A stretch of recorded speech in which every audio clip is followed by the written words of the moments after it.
The fire team. We have many different operatives in the fire team. Most important one being the fire team leader. He's going to be in charge of fire team tactics and movement, directing the fire team on their objective, and laying the plan of attack in combat scenarios. Heavy gunner is going to be laying down suppressing fire on enemy locations with heavy weapons. Demolitionist is going to be having grenades for clearing rooms, anti-aircraft and anti-vehicle ordnance for taking out enemy vehicles and aircraft. The combat medic is going to be dealing with injuries and supporting the fire team, bringing up the rear of the fire team and watching the 6 o'clock. The marksman is going to be designated spotter and long-range engagement element, best for long-distance engagements and stealth operations. And the rifleman is going to be the designated assault trooper. He's going to be assaulting the enemy head first with quick action. So, we have our fire team leader. He's going to be an assertive and strategic individual, knowledgeable of all types of combat maneuvers. Takes the fire team's lives in their hands every mission, so they have to be quick, decisive, and know this information firsthand. Relays constant tactical information to the fire team during battle, and has contact with command and relays orders to the fire team. Usually equipped with medium armor and assault rifles, and the fire team leader also has at their discretion the ability to split the fire team into multiple fire teams or cells, so that objectives can be taken simultaneously, and the fire team leader or squadron leader decides the structure of the fire team before engagements. On the right, we have some combat maneuvers that can be undertaken and directed by the fire team leader. One of the main ones we will be talking about is the hammer and anvil. That's going to be on that picture on the right, in the middle bottom left. Now we have the heavy gunner. Primary duties of the heavy gunner are going to be laying suppressing fire. That's going to be one of their biggest tactical maneuvers that they can do, helping the group to bound and get to closer locations to the enemy, as well as conducting the hammer and anvil tactical strategy. The heavy gunner can also assault enemy vehicles in the absence of a demolitionist with heavy ordnance. The heavy gunner is usually outfitted with heavy armor and is placed near the front of formations. And on the left we have a nice little picture here of the Damaco Energy LMG and the F-55 Ballistic LMG. Now we have a demolitionist. Demolitionist deals with everything explosive. This fire team member is vital for clearing rooms and dealing with enemy aircraft and vehicles. They're going to be door breaching, EVA vehicle breaching, and explosive disorientation while breaching into rooms. They are usually equipped with medium to heavy armor and have equipped heavy ordnance like the railgun on the left. Now we have our combat medic. The combat medic is focused on keeping the fire team alive and fighting.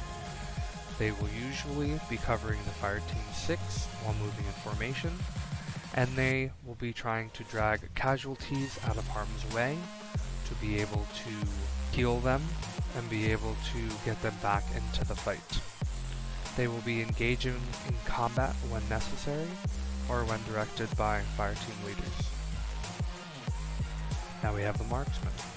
The marksman's sole purpose is to get eyes on targets and relay that combat information to the fire team leader. They also can engage the enemy from long range if directed by fire team leaders. Marksmen will almost always have light armor, if any at all, and a sniper rifle and sidearm. And the rifleman. The rifleman is designated enemy infantry assault trooper. He will be always the one in the front when dealing with enemies, dealing with troopers on the ground. He will be dealing with enemy infantry solely. The rifleman will usually be equipped with an assault rifle, light to medium armor, and possible anti-personnel grenades. Now, as I said earlier, the fire team can have different compositions, and this will be up to the fire team leader. Depending on the situation or combat scenario that you are going into, the fire team can be composed in many different ways. The composition of the fire team is up to the discretion of the fire team leader and or command, so a squad or a squadron leader, and different types of tactical assaults and engagement locations will call for different fire team compositions. So as you can see, the bottom left there is a Navy SEAL team, so something like a covert, long range, Spec Ops team in Star Citizen. We could also have an anti-vehicle squad. So at the top right, you have something like an anti-air or anti-vehicle team, composed of mainly demolition. And then on the bottom, you have like a long-range sniper team that could be used for just finding enemy location and laying down fire from long range. Now we have fire team movement. We are going to talk a little bit about different compositions of fire team movement in these different formations. When moving in a combat area, a fire team needs to move as a unit to maintain top combat effectiveness. Every combat scenario is different, and there are many different movement formations to accommodate these scenarios. So we have a column formation. Column formation is used in scenarios where you do not want the enemy to know your number and you are facing minimal opposition, as well as are in tight quarters. Perfect for stealth operations and keeping your fire team's visibility to a minimum. So in very small areas, this will be the most likely formation that you will be using in buildings, in tight quarters, or in stealth operations when you want to move on to a location, and if there is the possibility of the enemy seeing you, you want them to, not be able to see all of your number, and hopefully not see you at all. Now we have the staggered column. The staggered column is my favorite formation because this is a good firepower to 360 degrees around the fire team, as well as an additional bit of firepower towards the front of the formation while moving. So the staggered column is a great formation for many different engagements. It's because you have that doubled firepower of the front while covering, and you still have a 360 degree covering fire around the entire fire team. And this is going to be a good formation for moderate opposition, or when the opposition is not known and you're moving into a location that you don't have tactical information on. Now we have the wedge formation. The wedge formation is going to be used in combat scenarios where there are much heavy opposition forward. And that is because in this formation you have all four of your members with your firing angle front. You have the most amount of firepower that you can dish out at once, at any given time, while moving. Now we have a tactical blob. Now, we have our nice little tactical blob on the left, and this is the best structure or formation when there really just isn't time to set up a structured formation to move forward. It's really going to just focus on your spacing. Make sure that whenever you're moving, you're spaced out enough so that if there is some kind of aerial bombardment or mortars or something like that, your whole team is not taken out at one hit or one shot. So always remember with all of these different formations that spacing is the most important thing, spacing. Now we have some tactical maneuvers that the fire team leader can activate while you guys are in operations. We have bounding, breaching, and hammer and anvil maneuvers. Bounding and peeling. Bounding is the process of one trooper, ideally a heavy gunner, but can be anyone, laying down suppressing fire on an enemy position, while another trooper, or multiple, move forward or reverse to a closer or farther away position. Peeling is the process of doing the same maneuver, but laterally. Then once the troopers reach the closer position, they suppress the enemy position while the original suppressor moves up to their location. This will ensure that the fire team may move closer to an enemy position without taking fire.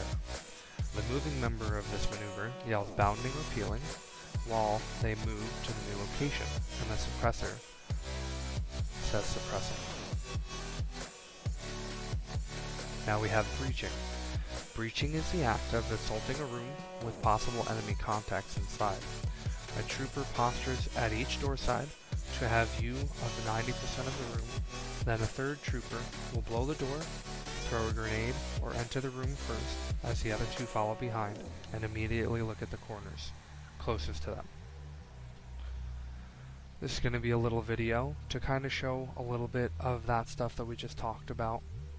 Breaching positions, firing angles, all that kind of stuff. And this will give you a good little visual on a little bit of that information. But we will go over a lot of this in depth in the CQB training later on.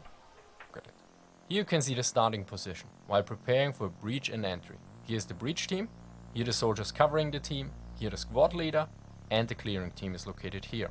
Whereas the breach side is here. As you can see, the clearing team has an easy and fast way to reach the entry point once the breach begins. Moving to the entry point is crucial. It is recommended that all available cover and measures are taken to reduce the enemy's abilities and opportunities to engage the team. Thus suppressive fire, smoke or divisionary measures should be used to reduce the enemy's capabilities. It is important to note that the clearing team approaches the entry point quickly, quietly and in the planned order of entry.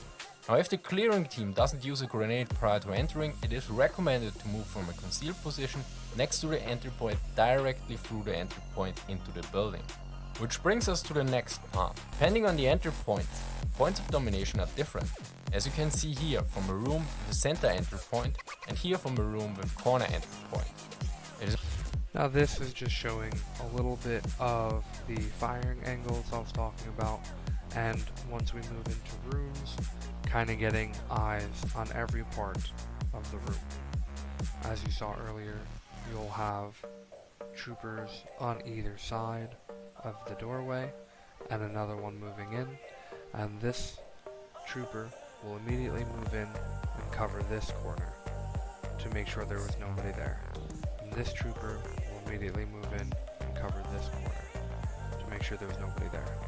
And obviously you have your trooper coming in the center, making sure that this is all clear, as well as these two that have come in covering these. And that's how room breaching will work. Now we have our hammer and anvil maneuver. This is when a heavy gunner will suppress an enemy position and another trooper or the rest of the fire team takes up a flanking position on the enemy location. This is kind of a little picture here that will give you an idea of how this is going to work. You have your anvil on the bottom giving suppressing fire to the enemy, and you have your hammer moving into a flanking position on that enemy and then engaging. Now this video will give you some visuals on a lot of the other stuff that we talked about: bounding, using cover, doing call-outs, reloads, movement, all that stuff.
So that gives you a little idea of bounding. That was a reverse bounding, uh, doing callouts, calling out reloads, using cover, and all that stuff we will be talking about here in a moment. So, tactical ground communications. That's where we're going to talk about how to communicate with your fire team while in a combat scenario, what you need to call out, and how to call it out. And this is usually us screaming into the microphone. So, the basics of radio comms in fire team combat scenarios. These are the most important things you need to be worrying about. So, cardinal designations, your radio discipline, your attentiveness to what's being talked about over radio, and your callouts, or, as I like to call it, crack. Now your cardinal designations. The fire team leader has to immediately designate your cardinal designations to the fire team for cohesive cardinal callouts of tactical information. When in movement, directions are in relation to the formation, and when at location, the fire team leader will call out a cardinal heading. So, how we have this right here, when you're moving in, this is a wedge formation. Your north for your cardinal designations is going to be in the movement of your fire team, what movement or direction you're going in. This is only because right now, sadly, in Star Citizen, we do not have any kind of cardinal designations on planets, any of that kind of information. So this is kind of how we're going to work through it right now. And when you get to a location, your fire team leader will designate where your north heading is. So, let's say you're in a building and to the front of that building to the left there's a car or something. Your fire team leader will say, okay, this face of the building near the car is going to be north. That's going to be our north heading. So any enemy targets that are seen will be designated in relation to that north heading. And your different formations. Now, radio discipline. In combat scenarios, you want your communication to be concise, immediate, accurate, and organized, or chow, because once we get all this information correct and down pat in a combat scenario, the enemy is gone. So, our callouts. Callouts will consist of all tactical information that is of an immediate nature and vital to fire team survival. This needs to be heard by the fire team right away and listed from most to least important in this list. So, the most important in any kind of combat scenario is going to be target spotting. When you see a target, it's got to be called out. That is the most important information when you're in ground combat. First, you will say a cardinal direction and the number and type of enemy. That's the most important information for your fire team so that you can get bullets downrange and get that target taken out. You also want to get an estimated distance for that target and any other relevant tactical information. So, what direction of movement the target was moving in. Are they aware of your location? And any nearby landmarks that can help the fire team understand where that target is. Secondly, you want to call out casualties. So when you get injured, when you get hit, you need to call it out. Make sure that you call out, hey, I've been hit, I need to heal, or hey, I need help healing, I need a med pen, something like that. That's got to be called out. You also need to call out reloads. Always got to call out reloads so that someone can cover you, so that you can be covered. You also want to call out movement changes. So anytime that the fire team is going to be moving to a different location or moving in a different angle or direction, that's got to be called out. And then the fire team leader will also call out maneuvers. So whenever you are going to do a tactical maneuver, bounding, hammer and anvil, suppressing fire, whatever it may be, that's got to be called out. Then the Norse line also has a basic radio communications informational for in space. This is also a very good sheet to understand and remember and learn. so that you know how to use radio comms while you're in space in a ship. This will make things a little bit simpler when using communications, using the radio, and some of this we will also be using in radio comms on ground combat as well. Now, attentiveness. Attentiveness is very important, and what I mean by this is that when you're in a fire team and you're in a combat scenario, you need to be making sure that, also while you're looking for enemies and shooting enemies and stuff like that, you need to be listening to your radio and listening to what everybody else is saying. Because hearing someone say there's a target at 6 o'clock and just not hearing that and toning that out could definitely mean life and death for you and possibly your entire squad. So all of that information needs to be heard, and you need to understand that right away when any of that information is given out on the radio. Now, the most important thing is just being vocal. When in a combat scenario, you have to be vocal about all these tactical informations. All of that needs to be given to your squad lead. All of that needs to be heard by the rest of your fire team. And it's just very important, because hearing that and understanding that information can definitely mean the difference between life and death. And this will be a little view of kind of how that chain of command will work. It's pretty easy. But now let's talk a little bit about the command structure of a single fire team. So your fire team's command structure will consist of your fire team leader, so he's obviously going to be in charge. But whenever the fire team leader is put in charge, he needs to immediately designate a second in command, so that just in case he's killed in action or he's injured and out of the fight, that second in command has to take over. Now, if that second in command is taken out, he needs to immediately then designate another second in command. If the fire team leader is taken out, that second in command has to take over, and then immediately once that second in command takes over, he needs to designate a second in command for himself, and then so on and so forth until everybody's gone, but hopefully that does not happen. Now, let's talk a little bit about engagement discipline.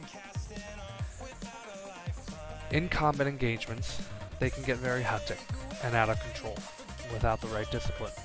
In combat scenarios, you have to keep your head and follow your fire team leader. They will know what to do and how to do it in those scenarios. You need to be vocal and give them as much information in as concise a way at all times in the combat scenario. If you are a fire team leader, you need to make sure that you assess every situation and use your tactical skills to engage in the most effective way. Undisciplined attack will be the difference between mission success or death. Now, casualties and squad survivability. Now, right now, we all know that Star Citizen can be a little buggy sometimes with healing. So, when a fire team member is injured, it needs to be called out like we talked about already. The purpose of the fire team call out is so that another fire team member can come over and cover you while you get healed, or cover you when you go into your Moby Glass and equip another med pen because it's being a pain. That needs to be called out, and you need to be covered if that does happen. So it has to be called out. And hopefully, when we have all of this information put together and working in tandem, we will have successful engagements. And those successful engagements will usually consist of explosions. Thank you very much. That is Module 1 of Ground Combat Specialist. Thank you for listening.